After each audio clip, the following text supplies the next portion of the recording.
Bonjour à tous, bienvenue sur Enzo TV, je suis Enzo Fukra et aujourd'hui nous nous retrouvons en salle à Escalform pour la démonstration technique d'un exercice pour les triceps.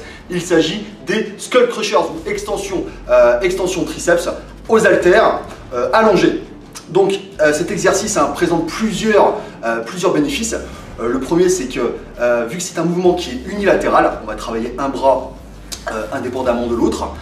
Il va pouvoir vous permettre de rééquilibrer un retard. Si vous accusez un retard au niveau du développement de vos triceps, sachez que les mouvements unilatéraux sont là pour rééquilibrer ce retard.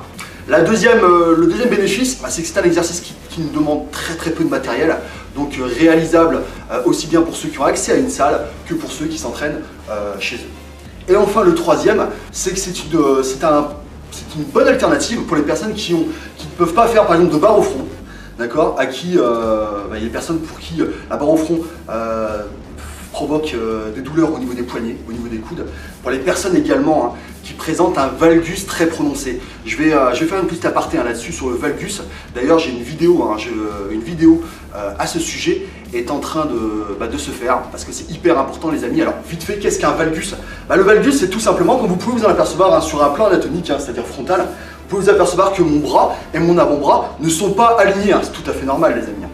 Par contre, cet angle que forment mon bras et mon avant-bras, cette légère déviation, c'est le valgus. Donc on en présente tous un, on va dire, naturel. Par contre, chez certaines personnes, cet angle peut être plus ou moins prononcé. Comprenez par là que sur un plan, encore une fois, anatomique, mon avant-bras peut être plus... certaines personnes vont avoir l'avant-bras plus vers l'extérieur. Ces personnes-là, il faut savoir, les amis, notamment tout ce qui est barre droite, notamment pour les biceps, mais le valgus n'est pas à omettre, aussi à oublier pour l'exercice de triceps. Et pour ces personnes-là, par exemple, il va y avoir un choix de matériel pour leurs exercices. Par exemple, la barre droite, ça sera complètement proscrit.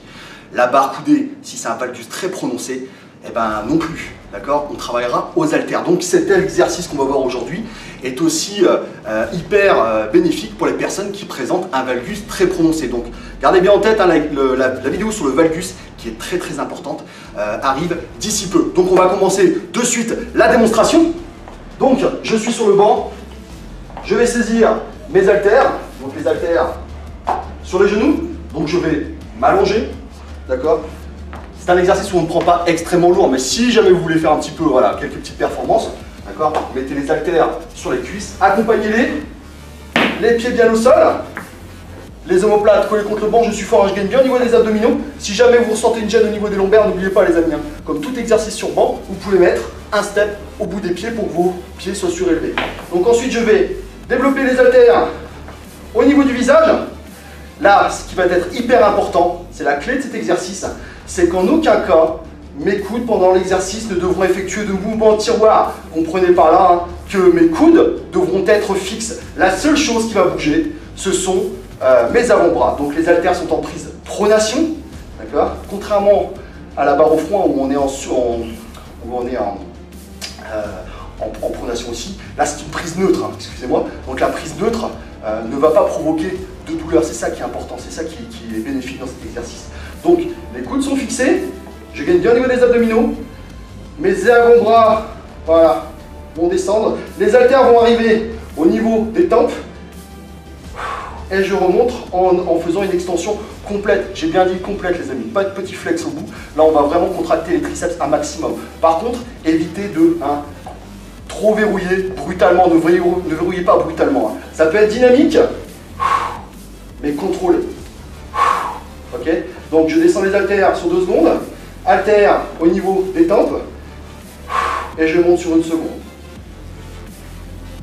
Comme vous pouvez voir, mon coude ne bouge pas, ce sont uniquement mes avant-bras qui bougent, aucun mouvement de tiroir. Donc cet exercice va principalement solliciter le chef latéral, le vaste externe, le chef médian également, mais je vais vous donner une petite astuce pour travailler aussi la longue portion, ce qui en fera un exercice complet.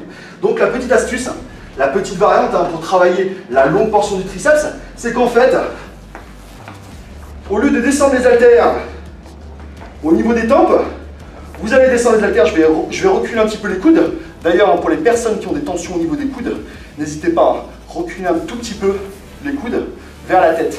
ça va atténuer les tensions au niveau des coudes. Mais en aucun cas, hein, vos coudes ne devront bouger durant l'exercice.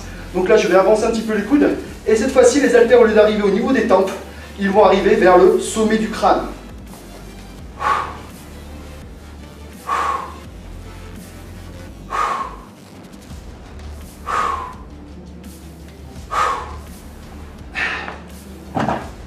Et le fait d'amener les haltères vers le sommet du crâne au lieu de les amener près des tempes va principalement accentuer le travail de la longue portion du triceps.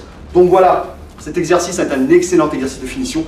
C'est un exercice qui ne nécessite pas de charge très lourde. Encore une fois, hein, si vous voulez vous challenger, si vous voulez mettre lourd, essayez d'avoir un spotter, quelqu'un qui vous assiste, parce que cet exercice, hein, en anglais, s'appelle les skull crushers, briseurs de crâne.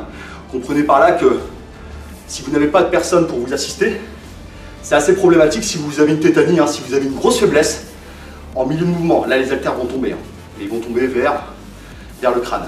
Donc, encore une fois, si vous voulez vraiment travailler lourd, entre guillemets, hein, ayez quelqu'un pour vous assurer. Si vous n'avez personne pour vous assurer, dans ces cas-là, la dernière astuce, vous allez travailler non pas les deux bras en même temps, mais vous allez travailler en unilatéral. Ce qui va permettre en fait que mon bras libre, d'accord, vienne au cas où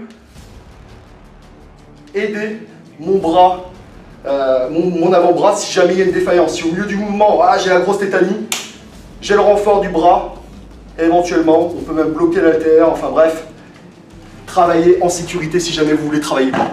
Encore une fois, c'est un exercice qui ne nécessite pas de très lourdes charges, mais des très bonnes sensations, d'accord? Encore une fois les amis, hein, mettez l'ego au placard. On travaille les sensations, on travaille la technique, et après avec une bonne diète, les résultats ne se feront pas attendre. Et bien écoutez, cette vidéo est terminée, j'espère qu'elle vous a plu. Si c'est le cas, n'hésitez pas, abonnez-vous sur la chaîne.